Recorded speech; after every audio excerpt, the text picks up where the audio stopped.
Assalamualaikum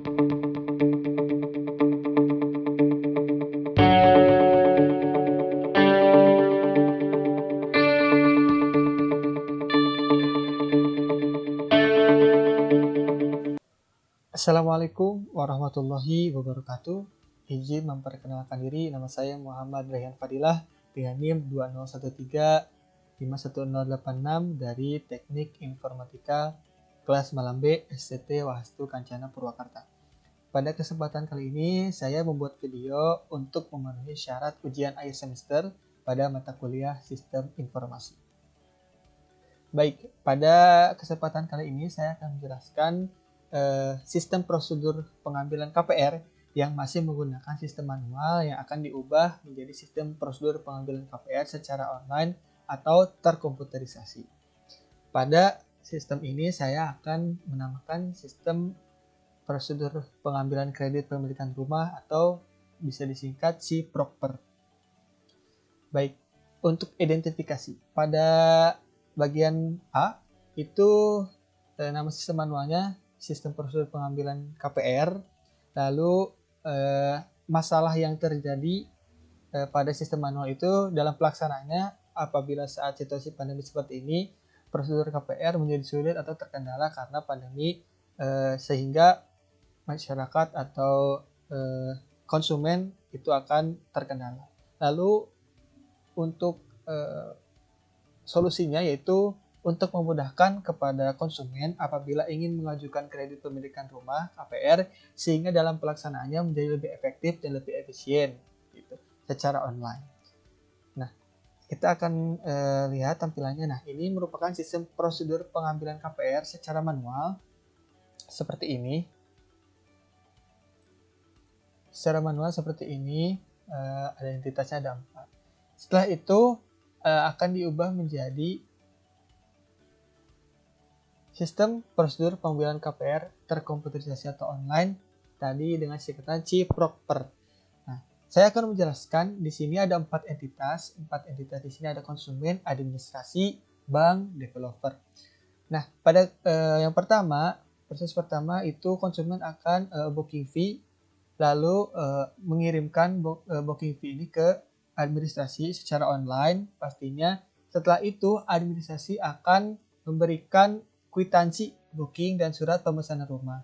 Setelah itu konsumen akan melengkapi dan menyerahkan berkas melalui website administrasi secara online, lalu masuk ke database. Setelah database, konsumen juga melakukan proses melunasi uang muka dan biaya strategi dan lain-lain secara online, masuk ke database. Setelah itu administrasi akan membuat kwitansi pembayaran. Setelah membuat kwitansi pembayaran, administrasi akan menyerahkan bukti kwitansi pembayaran kepada konsumen. Setelah mendapatkan kwitansi atau bukti pembayaran ke konsumen, maka konsumen akan diundang pihak bank untuk wawancara. Di dalam ini wawancara virtual, maka setelah itu ada 2 kemungkinan. Apabila wawancaranya tidak lolos, itu akan menyelesaikan proses pengambilan KPR.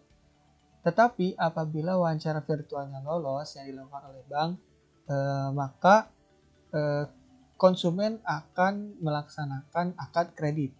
Akad kredit ini dilakukan antara pihak konsumen dan juga pihak developer dan pengembang. Setelah itu dari akad kredit apabila sudah sepakat dari akad kredit, kemudian pihak developer atau pengembang menyerahkan penyerahan kunci secara manual, penyerahan kunci kepada konsumen pada saat akad kredit. Setelah itu konsumen menerima kunci dari developer. Nah, setelah konsumen menerima kunci dari rumah yang membeli, terjadilah selesai. Itu merupakan sistem prosedur pengambilan secara terkomputerisasi atau online. Seperti itu.